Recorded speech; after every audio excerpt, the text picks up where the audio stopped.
ദൈവത്തിന് മഹത്വം ഉണ്ടാകട്ടെ. ക്രിസ്തുവിൽ എളിയവനായ എനിക്ക് ദൈവം വെളിപ്പെടുത്തി തന്ന സത്യവചനങ്ങളെ പ്രസ്താവിക്കുവാൻ അവസരം തന്ന ദൈവത്തിന് മഹത്വം. സത്യവചനങ്ങൾ കേൾക്കുവാൻ ആഗ്രഹിച്ചിരിക്കുന്ന നിങ്ങൾക്ക് എൻ്റെ സ്നേഹവന്ദനം. ദൈവത്തിന് മഹത്വം ഉണ്ടാകട്ടെ. ഞാൻ ക്രിസ്തു എന്ന് പറഞ്ഞ് അനേകർ യേശുവിൻ്റെ പേരെടുത്ത് വന്ന് പലരെയും തെറ്റിക്കുമെന്ന് യേശു പറഞ്ഞു. അതായത് യേശുവിൻ്റെ അഭിപ്രായം എന്ന് പറയുന്നത് എന്നെക്കുറിച്ചാണ് അവർ പറയുന്നത് എന്നാണ് അവർ വിചാരിക്കുന്നത്. യഥാർത്ഥത്തിൽ എന്നെ അവർ അറിയില്ല, അറിയാത്ത ക്രിസ്തുവിനെ കുറിച്ചാണ് അവർ പറയുന്നത് എന്നാണ് യേശു പറഞ്ഞതിൻ്റെ അർത്ഥം. നമുക്കത് മനസ്സിലാക്കാനുണ്ടെങ്കിൽ ദൈവം സഹായിച്ചതിന് ദൈവത്തിന് മഹത്വം. ഇങ്ങനെയുള്ള കൂട്ടരെ യേശു പറയുന്നത് മത്തായിയുടെ സുവിശേഷം 24-ാം അധ്യായത്തിന്റെ 24-ാം വാക്യം വായിക്കാം. കള്ളക്രിസ്തുക്കളും കള്ളപ്രവാചകന്മാരും എഴുന്നേറ്റ് കഴിയുമെങ്കിൽ വൃതന്മാരെയും തെറ്റിപ്പാനായി പല അടയാളങ്ങളും അത്ഭുതങ്ങളും കാണിക്കും. ദൈവത്തിന് സ്തോത്രം. നമ്മുടെ അടുക്കൽ വരിക മാത്രമല്ല, പല അത്ഭുതങ്ങളും അതിശയങ്ങളും നമ്മുടെ മുമ്പിൽ കാണിച്ച് നമ്മളെ തെറ്റിക്കും. പക്ഷെ അവിടെ വായിൽ നിന്നും ദൈവവാക്കുകളോ ദൈവത്തിന്റെ ഉദ്ദേശങ്ങളോ ദൈവരാജ്യത്തെ കുറിച്ചോ ഒന്നും കേൾക്കാൻ നമുക്ക് കഴിയില്ല. ദൈവത്തിന്റെ സ്തോത്രം. അങ്ങനെയുള്ളവരെ കള്ളക്രിസ്തുക്കൾ എന്നാണ് പറയുന്നത്. എന്നാൽ യേശുവിന്റെ ശിഷ്യനായ യോഹന്നാൻ ഇങ്ങനെയുള്ളവരെ എന്താണ് പറയുന്നത് നോക്കാം. 1 യോഹന്നാൻ 2-ാം അധ്യായത്തിന്റെ 18-ാം വാക്യം വായിക്കാം.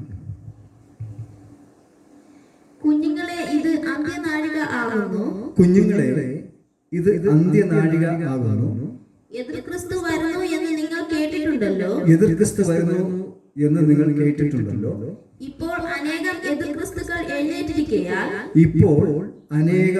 ക്രിസ്തുക്കൾ എഴുന്നേറ്റിരിക്കയാൽ അന്ത്യനാഴിക ആകുന്നു എന്ന് നമുക്ക് അറിയാം.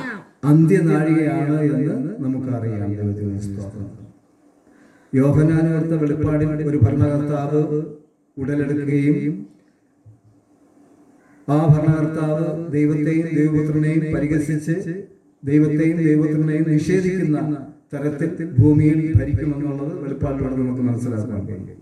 അത് എതിർ ക്രിസ്തു എന്ന് തന്നെ പറയുന്നത്. പലരും വിചാരിക്കുന്നത് എതിർ ക്രിസ്തു എന്ന് പറയുന്നത് യേശുവിന്റെ പേരും പറഞ്ഞ് വരുമെന്നാണ് പലരും വിചാരിച്ചിരിക്കുന്നത്. എതിർ ക്രിസ്തു എന്ന് പറയുന്നത് അങ്ങനെയല്ല. 1 യോഹന്നാൻ 2-ാം അധ്യായത്തിന്റെ 22-ാം വാക്യം വായിക്കാം. യേശുവിനെ ക്രിസ്തുവല്ല എന്ന്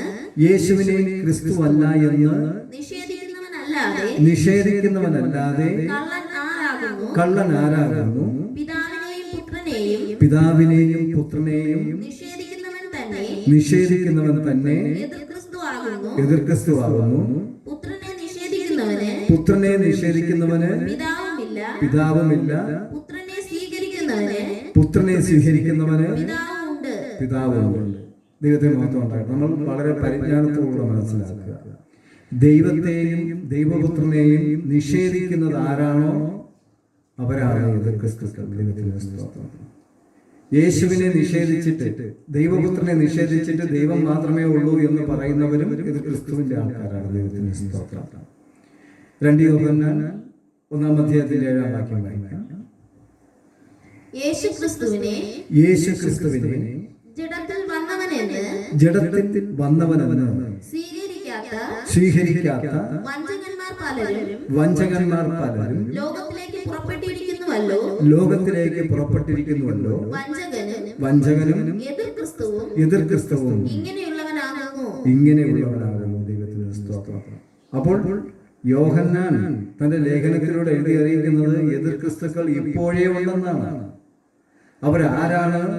യഥാർത്ഥത്തിൽ യേശുവിന്റെ ശിഷ്യന്മാർക്കാണ് സുവിശേഷം അറിയിക്കുവാനുള്ള അധികാരം യേശു കൊടുക്കുന്നത്. ഒന്നാമതായിട്ട് പത്രോസിനാണ് കൊടുക്കുന്നത്. അങ്ങനെ യേശുവിന്റെ ശിഷ്യന്മാർ ദൈവരാജ്യത്തിന്റെ സുവിശേഷം അറിയിക്കുവാൻ തങ്ങളുടെ ജീവിതത്തിൽ ലോകപരമായ മോഹങ്ങളും ആഗ്രഹങ്ങളും ഒക്കെ വെടിഞ്ഞ് വളരെ ഭക്തിയോടുകൂടെ സുവിശേഷം അറിയിച്ചുകൊണ്ട് ദേശമൊക്കെയും പരന്നപ്പോൾ കൂടെ അനേകരെന്ത് ചെയ്തു? യേശുവിന്റെ ശിഷ്യന്മാരോടുകൂടെ ചേർന്ന് പ്രവർത്തിക്കുവാൻ തുടങ്ങി. എന്നാൽ ചേർന്ന് വന്നവർക്ക് യഥാർത്ഥ സുവിശേഷത്തിന്റെ ശക്തിയും മഹത്വവും മനസ്സിലാക്കുന്നതിന് പകരം അവർ അവരൊരു ജീവിത മാർഗമായി ഇത് കാണുകയും ഒപ്പം അവരുടെ മോഹങ്ങൾക്കനുസരിച്ച് പ്രവർത്തിക്കുവാൻ കഴിയുന്ന തരത്തിലുള്ള ഒരു സുവിശേഷമാക്കി തീർത്തു എന്നാണ് ഇതിലൂടെ മനസ്സിലാക്കുന്നത്. 1 യോഹന്നാൻ 2-ാം അധ്യായത്തിന്റെ 19-ാം വാക്യം. അവർ നമ്മുടെ ഇടയിൽ നിന്ന് പുറപ്പെട്ടു എങ്കിലും യേശുവിന്റെ ശിഷ്യൻ പറയുകയാണ്, അവർ അതായത് എതിർ ക്രിസ്തുക്കൾ നമ്മുടെ ഇടയിൽ നിന്നും പുറപ്പെട്ടവരാണ് എങ്കിലും നമുക്കുള്ളവരായിരുന്നില്ല. നമ്മളോടൊപ്പം ചേർന്ന് പ്രവർത്തിച്ചവരാണ്, പക്ഷെ അവർ നമുക്കുള്ളവരായിരുന്നില്ല. അവർ നമുക്കുള്ളവർ ആയിരുന്നു എങ്കിൽ നമ്മോടുകൂടെ പാർക്കുമായിരുന്നു. എന്നാൽ എല്ലാവരും നമുക്കുള്ളവരല്ല എന്ന് പ്രസിദ്ധമാകേണ്ടതല്ലോ, അല്ലെങ്കിൽ അനേകരെ തെറ്റിച്ചു കളയും. അപ്പോൾ എതിർ ക്രിസ്തു ആരാണ്, യഥാർത്ഥ ശുശ്രൂഷകൻ ആരാണ് എന്നറിയേണ്ടതിന് നമുക്ക് ഒപ്പം നിന്നവരുടെ സാഹചര്യങ്ങളെ യോഹന്നാൻ ലേഖനത്തിൽ എഴുതി അറിയിക്കുകയാണ്. നമ്മോടൊപ്പം നിന്നവർ എല്ലാവരും വിശ്വസിക്കാൻ കൊള്ളാവുന്നവരല്ല. പലരും യേശുവിന്റെ നാമം ധരിച്ച് ലോകമോഹങ്ങൾക്കായി നമ്മിൽ നിന്നും വേർപെട്ടു പോയി എന്നാണ് യോഹന്നാൻ തന്റെ ലേഖനത്തിലൂടെ എഴുതി അറിയിച്ചത്. അങ്ങനെയുള്ളവരെയാണ് എതിർ ക്രിസ്തുവിന്റെ ആത്മാവുള്ളവർ, എതിർ ക്രിസ്തുക്കൾ എന്ന് പറയുന്നത് അങ്ങനെയുള്ളവരെന്നാണ്. അവരുടെ ആഗ്രഹം എന്ന് പറയുന്നത് 1 യോഹന്നാൻ 4-ാം അധ്യായത്തിന്റെ 5-ാം വാക്യം വായിക്കാം. അവർ ലൗകികന്മാരാകയാൽ ലൗകികമായത് സംസാരിക്കുന്നു, ലോകം അവരുടെ വാക്ക് കേൾക്കുന്നു. ദൈവത്തിന്റെ സ്തോത്രം. അപ്പോൾ യേശുവിന്റെ ശിഷ്യന്മാരോടൊപ്പം നിന്ന കുറെ പേർ ലൗകിക മോഹങ്ങൾക്കനുസരിച്ച് ജീവിക്കുവാൻ വേണ്ടി യേശുവിന്റെ നാമവും ധരിച്ച് പ്രദേശങ്ങളിൽ പുറപ്പെട്ടു. അവർ ലോകത്തിന്റെ കാര്യങ്ങളാണ് പറയുന്നത്. അതായത് സ്വർഗീയ കാര്യങ്ങളെ, സ്വർഗീയ വെളിപ്പാടുകളെ, സ്വർഗീയ ദർശനങ്ങളെ കണ്ട് അറിയിക്കുന്നതിന് പകരം അവർ ഭൗതികമായ ദർശനങ്ങൾ കാണാൻ തുടങ്ങി. ദൈവത്തിന് മാത്രം ഉണ്ടാകട്ടെ. ഭൗതികമായ ദർശനം എന്ന് പറയുന്നത് ആത്മീയമാണ്, ദൈവവിഷയങ്ങളാണ്. എന്നാൽ ഈ കൂട്ടർ ഭൗതികമായ ദർശനങ്ങൾ കാണാൻ തുടങ്ങി. ദൈവത്തിന് മാത്രം ഉണ്ടാകട്ടെ. അങ്ങനെ ലോകത്തിലുള്ള സകല ജനങ്ങളും അവരുടെ പുറകാലെയായി. അന്ത്യകാലത്ത് ഇങ്ങനെ സംഭവിക്കുമെന്നാണ് ദൈവത്തിന് മാത്രം ഉണ്ടാകട്ടെ. യഥാർത്ഥ സുവിശേഷത്തിൽ നിന്നും മാറി, യഥാർത്ഥ സുവിശേഷം ദൈവരാജ്യത്തിന്റെ സുവിശേഷമാണ്, യേശുവിനെ കുറിച്ചുള്ള സുവിശേഷമാണ്. എന്നാൽ അതൊക്കെയും മാറി, അതിൽ നിന്നും മാറി വേറൊരു സുവിശേഷത്തിൽ പോയെന്നാണ് അപ്പോസ്തലൻ പൗലോസ് ഗലാത്യ സഭയിൽ എഴുതിയിരിക്കുന്നത്. ഗലാത്യ ലേഖനം 1-ാം വാക്യം. ക്രിസ്തുവിന്റെ കൃപയാൽ നിങ്ങളെ വിളിച്ചവനെ വിട്ട് നിങ്ങൾ ഇത്ര വേഗത്തിൽ വേറൊരു സുവിശേഷത്തിലേക്ക് മറിയുന്നത് കൊണ്ട് ഞാൻ ആശ്ചര്യപ്പെടുന്നു. അത് വേറൊരു സുവിശേഷം എന്നല്ല. ചിലർ നിങ്ങളെ കലക്കി ക്രിസ്തുവിന്റെ സുവിശേഷം മറിച്ചു കളയുവാൻ ഇച്ഛിക്കുന്നു എന്നത്രേ. ദൈവത്തിന്റെ സ്തോത്രം. അപ്പോൾ അപ്പോസ്തലൻ പൗലോസ് പറയുന്ന യഥാർത്ഥ സുവിശേഷത്തെ ഉൾക്കൊണ്ട് പ്രചരിപ്പിക്കാതെ വേറൊരു സുവിശേഷത്തിലേക്ക് അവർ തിരിഞ്ഞു. അങ്ങനെ അനേകർ അവരുടെ വാക്ക് കേട്ട് അവരെ പുറകാലെ കൂടിയെന്നാണ് ദൈവത്തിന്റെ സ്തോത്രം. ഇവിടെ നമ്മൾ പരിജ്ഞാനത്തോടെ ചിന്തിക്കുന്നത് എതിർ ക്രിസ്തുവിന്റെ ആത്മാവിനാലാണ് ഇങ്ങനെയുള്ള വിശ്വാസികളെ ലൗകിക മോഹങ്ങളിലേക്ക് ആക്കിക്കളയുന്നത്. അതായത് നമുക്ക് മനസ്സിലാക്കാൻ കഴിയും, അങ്ങനെയുള്ള ഉപദേശകന്മാരുടെ വായിൽ നിന്നും ആത്മീയമായ ദർശനങ്ങളോ ആത്മീയമായ കാര്യങ്ങളോ പറയുന്നതിന് പകരം അബ്രഹാമിനെ അനുഗ്രഹിച്ച ദൈവം നിന്നെ അനുഗ്രഹിക്കും എന്ന് പറഞ്ഞാൽ, അബ്രഹാം അനുഗ്രഹം പ്രാപിച്ചത് എങ്ങനെയാണ്? നീതിമാനായി തീർന്നതുകൊണ്ടാണ്. ഇസ്ഹാക്കിനെ അനുഗ്രഹിച്ച ദൈവം നിന്നെ അനുഗ്രഹിക്കും, യാക്കോബിനെ അനുഗ്രഹിച്ച ദൈവം നിന്നെ അനുഗ്രഹിക്കും. എന്തിന്? മോശയെ വഴി നടത്തിയ ദൈവം നിന്നെ നടത്തുന്നതാണ്. നോക്കൂ, വിശ്വാസികൾ അബ്രഹാമിന് തുല്യരായിട്ടുണ്ടോ? യാക്കോബ്, ഇസ്ഹാക്ക് എന്തിന്? മോശയ്ക്ക് തുല്യമാണോ ഈ വിശ്വാസികൾ മുമ്പിലിരിക്കുന്ന? അപ്പോൾ ഇങ്ങനെയുള്ള കാര്യങ്ങൾ പരിജ്ഞാനത്തോടെ ചിന്തിച്ചു നോക്കിയാൽ തന്നെ ഇവരുടെ ഉള്ളിലെ ആത്മാവ് എന്താണ് എന്നറിയാൻ. പലരും കേൾക്കുന്നത് ഞങ്ങൾ കേട്ടിട്ടുള്ള സുവിശേഷമാണ് ഒരുപാട് പേര് പ്രസംഗിക്കുന്നത്. എന്നാൽ ഈ സത്യസുവിശേഷം എന്ന് പറയുന്നവരുടെ പ്രസംഗം കേട്ട് കഴിഞ്ഞാൽ അത് നമുക്ക് ആശ്ചര്യം തോന്നുന്നതാണ്. യേശു പറഞ്ഞ വാക്കൊന്ന് ശ്രദ്ധയിൽ കൊണ്ടുവരിക. അനേകർ യേശുവിന്റെ നാമവും ധരിച്ച് പലരെയും തെറ്റിക്കുമെന്ന് പറഞ്ഞാൽ ശ്രദ്ധിച്ചു നോക്കൂ. പലരെയും തെറ്റിച്ച് ദൈവസേനയിൽ പ്രഗത്ഭന്മാരെന്ന് പറയുന്നവർ പോലും ഇവിടെ വായ്മൊഴിയാൽ തെറ്റിപ്പോകുമെന്നാണ്. ഒരിക്കൽ കൂടെ അനേകർ എണ്ണിക്കൂടാതെ വണ്ണം യേശുവിന്റെ നാമവും ധരിച്ച് കടന്നു വന്ന് പലരെയും, ഒരുപാട് വിശ്വാസമുണ്ടെങ്കിലും അതില് ഒന്നുപോലും നേർവഴിയിൽ വരുവാൻ കഴിയാത്ത വിധത്തിലാക്കി കളയുന്നതാണ്. ദൈവത്തിന് സ്തോത്രം. വായിക്കാം. ദൈവത്തിന് മാത്രം ഉണ്ടാകട്ടെ. അപ്പോൾ ഇതിന് പ്രധാന കാരണം എന്താണ്? എതിർ ക്രിസ്തുവിന്റെ ആത്മാവിന്റെ പ്രവൃത്തി എന്നാണ് യോഹന്നാൻ തന്റെ ലേഖനത്തിൽ എഴുതിയിരിക്കുന്നത്. 1 യോഹന്നാൻ 4-ാം അധ്യായത്തിന്റെ 2 മുതൽ വായിക്കാം. ദൈവാത്മാവിനെ ഇതിനാൽ അറിയാം. നിങ്ങൾ ഇവരെ തിരിച്ചറിയുവാൻ കഴിയും. എങ്ങനെ? ദൈവാത്മാവിനെ ഇതിനാൽ അറിയാം. യേശുക്രിസ്തു ജഡത്തിൽ വന്നു എന്ന് സ്വീകരിക്കുന്ന ആത്മാവൊക്കെയും, യേശുക്രിസ്തു ജഡത്തിൽ വന്നു എന്ന് സ്വീകരിക്കുന്ന ആത്മാവൊക്കെയും ദൈവത്തിൽ നിന്നുള്ളത്. ദൈവത്തിൽ നിന്നുള്ളത്. യേശുവിനെ സ്വീകരിക്കാത്ത ഏതൊരാത്മാവും, യേശുവിനെ സ്വീകരിക്കാത്ത ഏതൊരാത്മാവും ദൈവത്തിൽ നിന്നുള്ളതല്ല. ദൈവത്തിൽ നിന്നുള്ളതല്ല.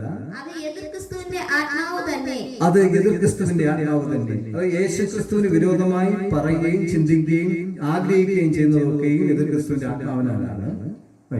അത് വരും എന്ന് നിങ്ങൾ കേട്ടിട്ടുണ്ടല്ലോ. അത് വരുമെന്ന് നിങ്ങൾ കേട്ടിട്ടുണ്ടല്ലോ. അത് ഇപ്പോൾ തന്നെ ലോകത്തിലുണ്ട്. അത് ഇപ്പോൾ തന്നെ യോഹന്നാന്റെ കാലത്ത് തന്നെ ഉണ്ടെന്നാണ് പറയുന്നത്. കുഞ്ഞുങ്ങളെ നിങ്ങൾ ദൈവത്തിൽ നിന്നുള്ളവരാകുന്നു. ദൈവത്തിൽ നിന്നുള്ളവരാകുന്നു. അവരെ ജയിച്ചുമിരിക്കുന്നു. എതിർ ക്രിസ്തുവിന്റെ ആത്മാവുള്ളവരെ നിങ്ങൾ ജയിച്ചിരിക്കുന്നു.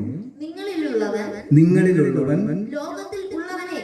ലോകത്തിലുള്ളവനേക്കാൾ വലിയവനല്ലോ. അവർ, അതായത് എതിർ ക്രിസ്തുവിന്റെ ആത്മാവുള്ളവർ ലൗകികന്മാരാകയാൽ ലൗകികമായത് സംസാരിക്കുന്നു. നമുക്ക് അനുഗ്രഹം വേണ്ടതല്ല, നമുക്ക് വസ്തുവകളോ ഭവനമോ ഉദ്യോഗമോ വേണ്ട എന്നല്ല. പക്ഷെ ഇതിന് പ്രാധാന്യം കൊടുത്ത് വിശ്വാസികളുടെ ഉള്ളിൽ അതുമായി ബന്ധപ്പെട്ട വചനങ്ങൾ മാത്രം പറയുമ്പോൾ അവരുടെ ഉള്ളിൽ, വിശ്വാസികളുടെ ഉള്ളിൽ ദൈവത്തെയും ദൈവപുത്രനെയും നിഷേധിക്കുകയാണ്.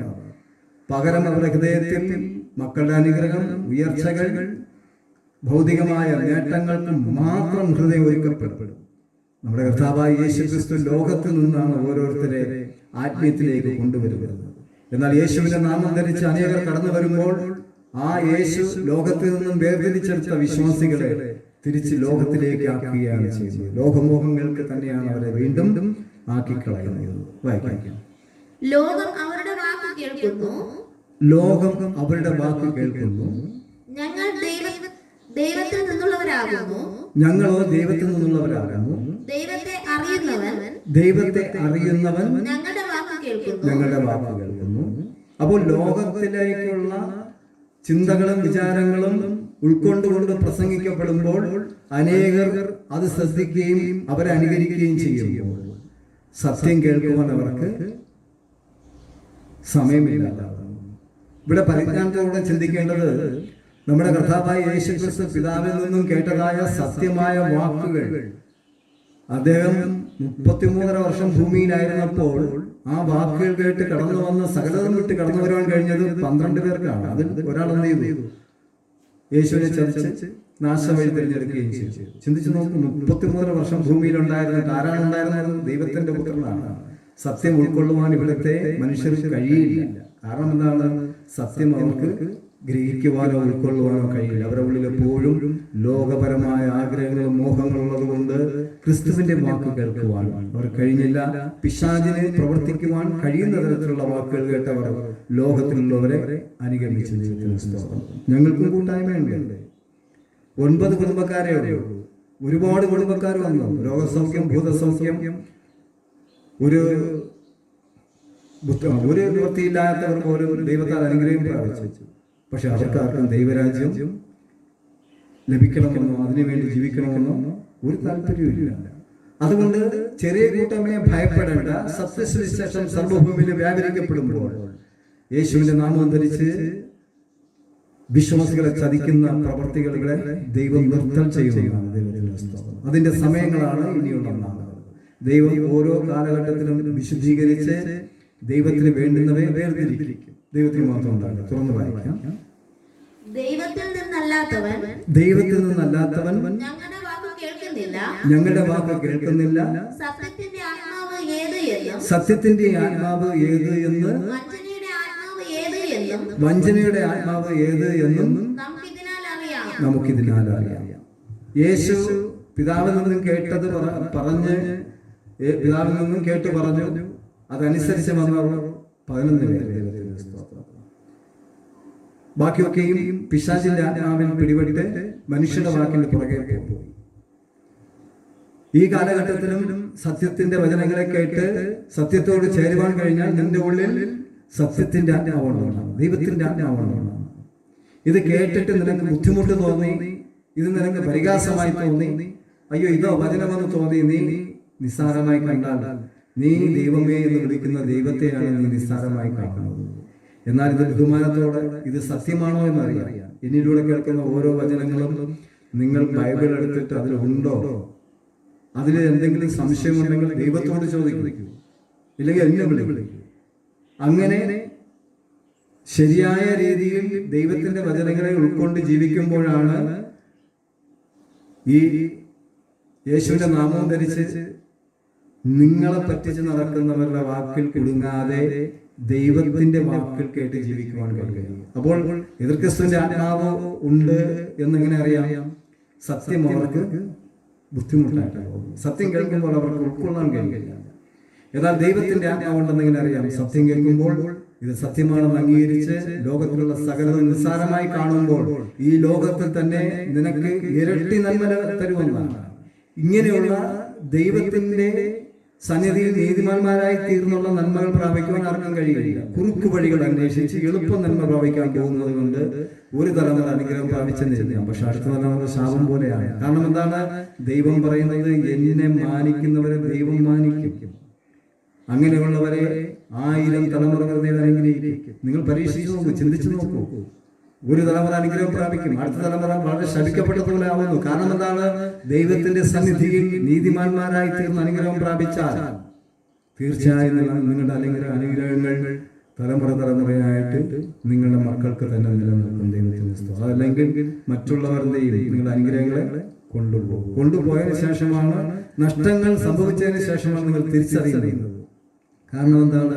യഥാർത്ഥ ദൈവത്തെ ഉൾക്കൊള്ളുവാനോ ഗ്രഹിക്കുവാനോ കഴിയാതെ ലോകത്തിന്റെ പുറകാലെ പോയതുകൊണ്ടാണ്.